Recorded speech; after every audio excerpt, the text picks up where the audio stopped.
Hi అండి, welcome to miss అమ్మ చెప్పే కథలు. కథ పేరు రిటైర్మెంట్. రచయిత్రి శ్రీ ధవళ గారు. ఈ కథ ఈనాడు ఆదివారం మ్యాగజైన్లో 27 జనవరి నెల 2024లో వచ్చిందండి. ఇంకా కథలోకి వెళ్ళిపోదాము. తీర్థయాత్రల ప్లాన్ ఎంతవరకు వచ్చిందమ్మా? ఫోన్లో తల్లి శారదను అడిగింది సంధ్య. కొద్దిసేపు మౌనం తర్వాత శారద అంది, ఏదో అనుకున్నాను కానీ అవన్నీ ఎక్కడ కుదురుతాయి నాకు. అదేంటమ్మా అలా అంటావు? నాన్న రిటైర్ అయ్యి 2 నెలలు కావస్తోంది కదా, ఇంకా తీరిక దొరకలేదా నీకు? నొచ్చుకుంటూ అంది సంధ్య. ఎక్కడమ్మా తీరిక? రిటైర్ అయిన దగ్గర నుంచి మీ నాన్నగారి స్నేహితులు ఎవరో ఒకరు రావటం, వాళ్ళకి వండి వార్చడంతోనే సరిపోతుంది. మీ నాన్న కూడా ఇంతకాలం ఆఫీస్ పని ఒత్తిడితో ఒక్కరోజన్నా ఆస్వాదిస్తూ తిన్నదే లేదు. ఇప్పుడు ఒక్కసారిగా తీరిక దొరకడంతో అది చేసిపెట్టు ఇది చేసిపెట్టు అని అడుగుతున్నారు. అలా గడిచిపోతున్నాయి రోజులు. కూతురుతో చెప్తున్నట్లు కాకుండా తనకి తానే చెప్పుకుంటున్నట్లుగా అన్నది శారద. సరే కానీ రవి సంగతులు చెప్పు అంటూ మాట మార్చేసింది. శారద భర్త కృష్ణమూర్తి రైల్వేలో పనిచేసి ఈ మధ్య రిటైర్ అయ్యారు. వారికి 2 పిల్లలు, ఒక కొడుకు ఒక కూతురు. ఇద్దరికీ పెళ్ళిళ్ళు అయిపోయాయి. కొడుకు కోడలు బెంగళూరులో ఉద్యోగాలు చేస్తున్నారు. వారికి 2 ఆడపిల్లలు. కూతురు అల్లుడు హైదరాబాద్లో ఉద్యోగాలు చేస్తున్నారు. వారికి ఒక మగపిల్లవాడు. కృష్ణమూర్తిది రైల్వేలో ఉద్యోగం కావడంతో ఎక్కువగా ట్రాన్స్ఫర్లు అవుతూనే ఉండేవి. పిల్లల్ని తిప్పినట్టుగా ఊర్లు మారుతూ ఉంటే పిల్లల చదువులు పాడైపోతాయని శారదని పిల్లల్ని తమ సొంతూరు కాకినాడలోనే ఉంచేశారు మూర్తి. వారి దగ్గరే కృష్ణమూర్తి తల్లి అనసూయమ్మ గారు ఉండేవారు.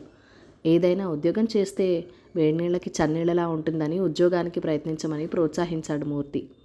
పిల్లలకి మంచి చదువులు చెప్పించాలంటే కష్టపడడం తప్పదనుకొని అయిష్టంగానే ఒప్పుకున్న శారద ఆమెకి త్వరగానే ఒక ప్రైవేట్ కంపెనీలో ఉద్యోగం కూడా వచ్చింది.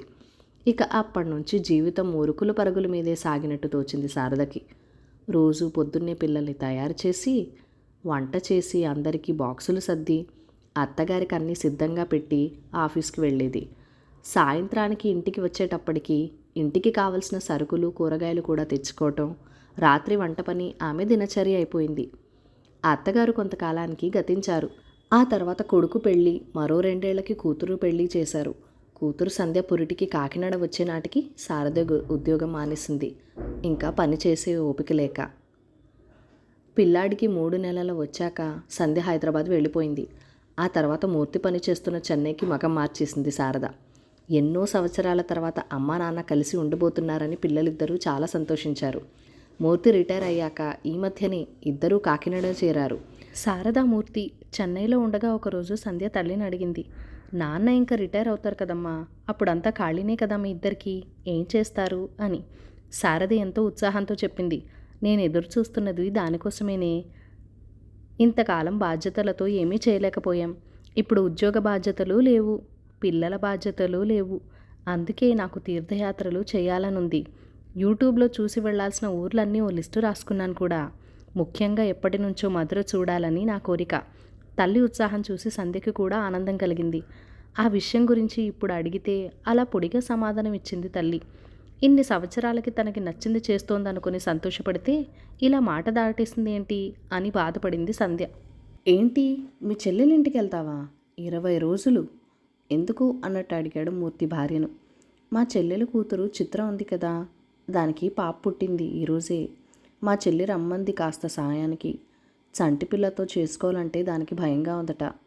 అక్కని పైగా పక్క ఊళ్ళోనే ఉండి వెళ్లకుండా ఉంటే ఎలా అండి అంది. సరే వెళ్ళరా, ఎంత అవసరం ఉండి పిలిచిందో. నా తంటాలేవో నేను పడతానులే అన్నాడు మూర్తి. ప్రయాణానికి తయారవడంలో మునిగిపోయింది శారద. ఆ రోజు సాయంత్రం సంధ్య ఫోన్ చేసినప్పుడు చెప్పింది శారద తన అనుకోని ప్రయాణం గురించి. సంధ్య వెంటనే అంది, అమ్మా, నువ్వు పిన్ని వాళ్ళింటికి వెళ్తే నాన్న ఒక్కరే ఉండాలి కదమ్మా. హైదరాబాద్ వచ్చేమను నాన్నని, కొన్ని రోజులు మాతోనే గడపవచ్చు. శారదకి ఆలోచన బాగానే తోచింది. సరే సంధ్య, నాన్నతో చెప్తానంది. తర్వాత శారద తన చెల్లెలింటికి వెళ్ళటం, మూర్తి సంధ్య వాళ్ళింటికి బయలుదేరటం ఒకేసారి జరిగిపోయాయి.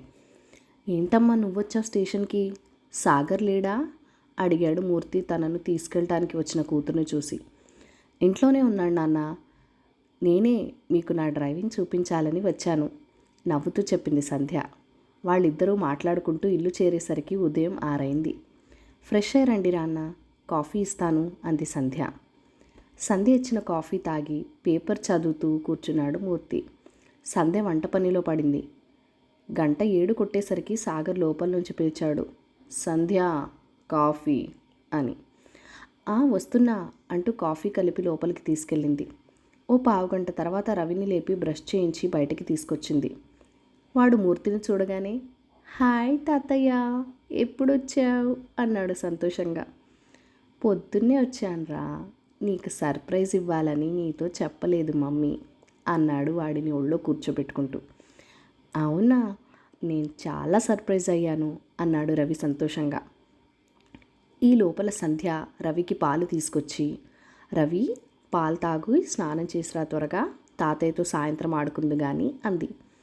ఓకే మమ్మీ, తాత సాయంత్రం నాకు కొత్త వీడియో గేమ్స్ నేర్పిస్తాను అన్నాడు ఉత్సాహంగా. అలాగే అన్నట్టు తలుపాడు మూర్తి. సాగర్ బయటికి వస్తూ, బాగున్నారా మావయ్య అని పలకరించాడు. బాగున్నాను సాగర్ అన్నాడు. ఎలా ఉంది మీ రిటైర్డ్ లైఫ్ అడిగాడు సాగర్. చాలా ప్రశాంతంగా ఉంది సాగర్. ఇప్పటికి దొరికిన తీరికతో నా పాత స్నేహితులందరినీ కలుస్తూ కులాసాగా కబుర్లు చెప్పుకుంటూ నచ్చినవి వండించుకొని తింటూ హాయిగా గడిపేస్తున్నాను అన్నాడు మూర్తి. సాగర్ మూర్తి మాటల్లో పడ్డారు. సంధ్య పిల్లాడి వెనక తిరుగుతూ వాడిని స్కూల్కి తయారు చేస్తూనే వంటింట్లో పని చక్కబెడుతోంది. 7:30 అయ్యేసరికి రవికి ఇడ్లీ తినిపించి స్కూల్ బస్ ఎక్కించడానికి వెళ్ళింది. ఈలోపు సాగర్ పేపర్ తిరిగేసి వాకింగ్కి వెళ్ళొచ్చేశాడు. సాగర్ స్నానం చేసి వచ్చేసరికి 8:30 అయింది. రండి నాన్న, టిఫిన్ రెడీ పిలిచింది సంధ్య. మీకు ఇష్టమని పెసరట్టుమ్మా చేశాను అంది. మరి పొద్దున్న రవికి ఇడ్లీ పెట్టినట్టున్నావు సందేహంగా అడిగాడు మూర్తి. అదా, వాడు పెసరట్టు తినడు, ఉప్మా అంటే చీ అంటాడు, అందుకే వాడికి ఇడ్లీ చేశాను. మీకు సాగర్కి కూడా ఇష్టమని పెసరట్టు చేశాను అంది సంధ్య. ఆఫీస్కి వెళ్ళేదానివి, ఇన్ని పనులు ఎందుకమ్మా అన్నాడు మూర్తి నొచ్చుకుంటూ. ఏం పర్లేదు నాన్న, నాకు అలవాటే అనేసింది సంధ్య తేలిగ్గా. నువ్వు కూడా తినచ్చుగా సంధ్య, మళ్ళీ నీకు ఆఫీస్కి టైం అవుతుందేమో అన్నాడు మూర్తి. ఈరోజు మా ఇద్దరికి వర్క్ ఫ్రమ్ హోమ్ నాన్న, తొందర లేదు, నేను మీకు పెట్టేసి స్నానం చేసి వచ్చి తింటాను అంది. తర్వాత సంధ్య స్నానం చేసి వచ్చి అప్పటికే టేబుల్ మీద చల్లారిన పెసరట్టు తింటూ, ఇంకేంటి నాన్న, మీకు కాలక్షేపం బాగానే అవుతుందా అని తండ్రిని అడిగింది. అది సరే కానీ అలా చల్లారినవి తినకపోతే నువ్వు వేడిగా వేసుకోవచ్చు కదమ్మా అన్నాడు మూర్తి. సంధ్య నవ్వుతూ, ఇందాక మీకు వేసినప్పుడు పెనం వేడిగా ఉందని నాకు కూడా 2 వేసేసుకున్నాను నాన్న, మళ్ళీ వేడిగా అంటే టైం వేస్ట్ కదా, అయినా ఇదేమన్నా కొత్త, నాకు రోజు అలవాటే అంది చాలా తేలిగ్గా. తండ్రి మనసు బాధపడింది. సాగర్ ఆ సంభాషణ వింటూ కూడా ఏమీ మాట్లాడలేదు. ఫోన్లో ఏదో చూసుకుంటూ ఉండిపోయాడు. తర్వాత సంధ్య ఆఫీస్ పని చేసుకుంటూనే మధ్య మధ్యలో వచ్చి పని మనిషికి గిన్నెలు వేయటం లాంటి పనులు చేసింది. మూర్తి పుస్తకం చదువుతూ ఇవన్నీ గమనిస్తున్నాడు. పని మనిషి వెళ్ళిపోయాక సంధ్య వచ్చి 6 గంటల్లో గబగబా వంట చేసేసింది. ముగ్గురు కబుర్లు చెప్పుకుంటూ తినేశారు. సాయంత్రం రవి స్కూల్ బస్సు దగ్గర నుంచి మూర్తి తీసుకువచ్చాడు. రవి వచ్చాక వాడు షూస్ విప్పించి బట్టలు మార్చిపించింది సంధ్య. రాగానే గేమ్స్ ఆడతానంటే వాడిని ఆపి ముందు హోంవర్క్ చేయమంది. వాడు అయిష్టంగానే బ్యాగ్ తీశాడు. నేను చూస్తానులే సంధ్య, నువ్వు వెళ్ళి నీ వర్క్ చూసుకో అన్నాడు మూర్తి. చాలా థ్యాంక్స్ నాన్న అంది సంధ్య హాయిగా. రవి చేత హోంవర్క్ చేయించాక వాడితో కాసేపు వీడియో గేమ్స్ ఆడాడు మూర్తి. ఈలోపు సంధ్య అందరికీ స్నాక్స్ ఇచ్చి టీ పెట్టింది. సాయంత్రం 6 అయ్యేసరికి సాగర్ ల్యాప్టాప్ మూసేసి హాల్లోకి వచ్చి కూర్చున్నాడు. రవి వాళ్ళ నాన్నతో, నాన్న ఈరోజు ఫ్రైడే కదా, ఏదైనా మూవీ చూద్దాం అన్నాడు. సరే అలాగే రవి అంటూ సాగర్ టీవీ ఆన్ చేసి ఓటీటీలో కొత్తగా రిలీజ్ అయిన సినిమా ఒకటి పెట్టాడు. ముగ్గురు చూస్తున్నారు. సంధ్య మాత్రం ఇంకా ఆఫీస్ పనిలోనే ఉంది. 7 అయ్యాక వచ్చి ఏం సినిమా చూస్తున్నారు అంటూ ఒకసారి టీవీలోకి చూసి, అంతలోనే అమ్మో టైం 7 అయిందా అంటూ గడియారం చూసి, నేను వెళ్ళి వంట చేయాలి బాబు అనుకుంటూ వంటింట్లోకి వెళ్ళిపోయింది. 1 గంట అయ్యాక భోజనానికి రండి అంది. ఇక్కడికే తీసుకురా మమ్మీ, సినిమా ఇంకా అవ్వలేదు అన్నాడు రవి. ఓకే అని అన్ని టీవీ దగ్గరికి అమర్చింది సంధ్య. మూర్తి కూడా వెళ్ళి కూతురికి హెల్ప్ చేశాడు. రవి సినిమా పాజ్లో పెట్టి వెళ్ళి నీళ్ళు తీసుకురా అని పురమాయించాడు. సరే తాత అని పరుగున వెళ్ళాడు రవి. అందరూ సినిమా చూస్తూ భోజనం ముగించారు. సంధ్య వంటింట్లో అన్నీ సర్దుకుని వచ్చేసరికి సినిమా అయిపోయింది. రవి ఇంక వెళ్ళి పడుకో, రేపు హాలిడే ఉంది నాకు నాన్నకి కానీ నీకు కాదు అంది సంధ్య. సరే మమ్మీ, కానీ రేపు నైట్ మాత్రం నా ఇష్టం వచ్చినంతసేపు చూడనివ్వాలి అంటూ మూర్తికి గుడ్ నైట్ చెప్పి వెళ్ళి పడుకున్నాడు రవి. ఇంతలో తన ఫ్రెండ్ ఫోన్ చేస్తే మాట్లాడుతూ రూమ్లోకి వెళ్ళిపోయాడు సాగర్. ఏంటమ్మా సంధ్య, నీకు ఆఫీస్ వర్క్ ఎక్కువ ఉంటుందా? చాలాసేపు చేసినట్లు కనిపించావు అడిగాడు మూర్తి. అదేం లేదు నాన్న, వంట చేయటానికి రవిని ఇంటికి వచ్చాక చూసుకోవటానికి మధ్యలో బ్రేక్ తీసుకుంటాను కదా, అందువల్ల కొంచెం ఎక్స్ట్రా టైం పడుతుంది నాకు చెప్పింది. ఇంతలో సాగర్ వచ్చి, సంధ్య, నా ఫ్రెండ్ కిషోర్ తెలుసు కదా, రేపు వాడు తన వైఫ్తో కలిసి హైదరాబాద్ వస్తున్నాడంట. కలిసి చాలా రోజైంది కదా అని మన ఇంటికి లంచ్కి రమ్మన్నాను. ఎలాగో నీకు రేపు సెలవే కదా, ఓకేనా అని అడిగాడు. అలాగే, సరే, ఎలాగో రమ్మని చెప్పావు కదా, ఏదో ఒక వెరైటీ చేస్తానులే రేపు అంది ఒకంత నీరసంగా. థ్యాంక్స్ అని లోపలికి వెళ్ళిపోయాడు. చూసారా నాన్న, సెలవు రాగానే ఏదో ఒక పని ఇలా వస్తుంది. సర్లే, ఆడవాళ్ళకి తప్పదు కదా, మీకు రిటైర్మెంట్ అయినా ఉంది కానీ మాకు అది ఉండదు అని నిట్టూరుస్తూ అంది సంధ్య. మూర్తి ఆలోచనలో పడ్డాడు. ఆ మరుసటి రోజు కిషోర్ అతని భార్య వచ్చారు. మర్యాదకి మూర్తి వాళ్ళందరి దగ్గర కూర్చున్నాడు కానీ మనసంతా ఆలోచనతో నిండిపోయింది. ఇది వరకు తాను కూడా కొన్నిసార్లు ఇంటికి వచ్చాడు, కానీ ఎప్పుడూ తన కూతురు ఇంత కష్టపడుతున్నట్లు తనకి తోచలేదు. ఎప్పుడూ శారదతో కలిసి రావటం వల్ల తను అంతగా గమనించలేదా? అయినా తన కూతురు అల్లుడి కన్నా ఇందులో తీసిపోయింది. ఒక్క వయసులో తప్ప ఇంకెందులోనూ తక్కువ కాకుండా ఉండాలని వెతికి మరీ ఈ సంబంధం చేశాడు. మరెందుకు సంధ్య మాత్రమే అంత కష్టపడుతోంది? ఇది వరకు సాగర్ ఇలా ఉన్నట్టు తనకు గుర్తే లేదే. అయినా అతన్ని తప్పు పట్టడానికి తనకేం అర్హత ఉంది? తను కూడా ఇంట్లో ఇలాగే ప్రవర్తిస్తాడు. పైగా తన భార్య ఇష్టాలకి ఎక్కువ విలువ ఇస్తాడని మంచి పేరుంది బంధువర్గంలో. ఇక్కడ పరిస్థితులు చూశాక ఇప్పుడు అనిపిస్తోంది తాను శారదకు తగినంత సాయం చేయలేదేమో అని.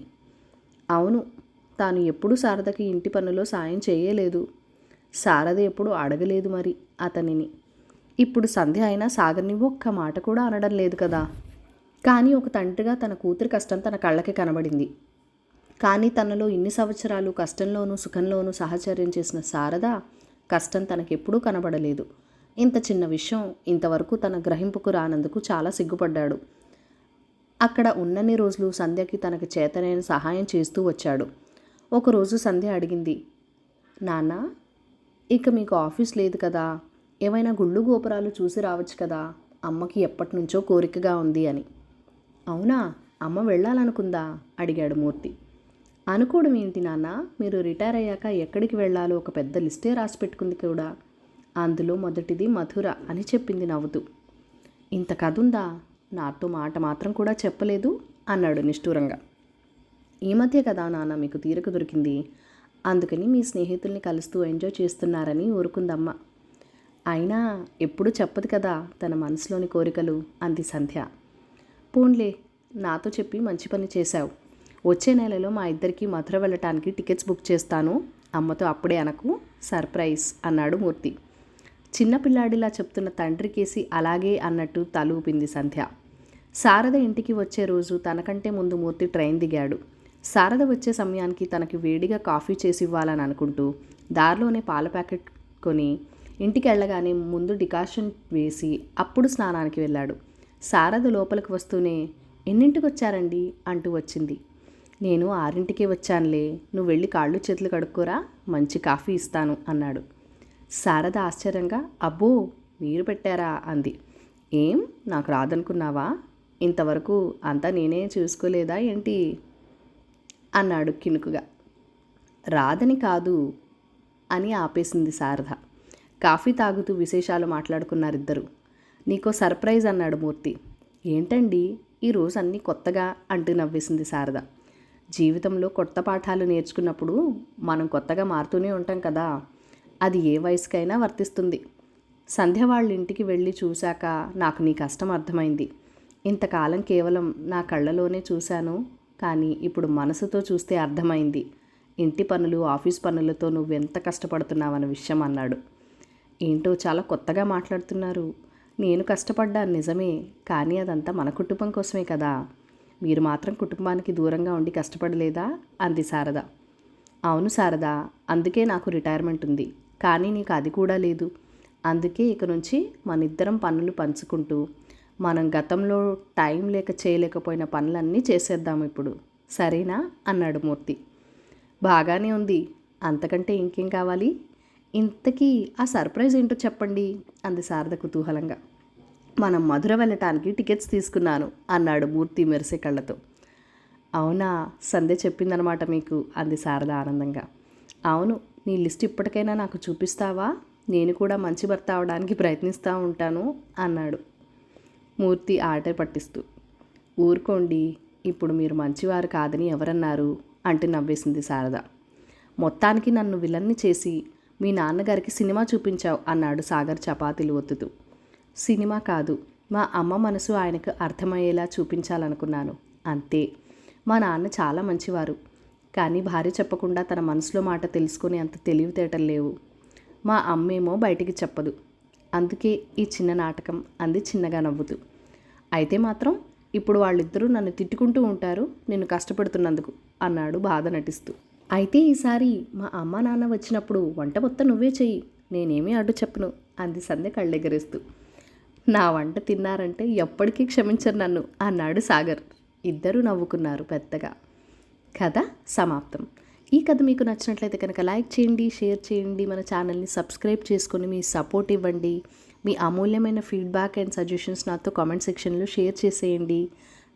Bye bye.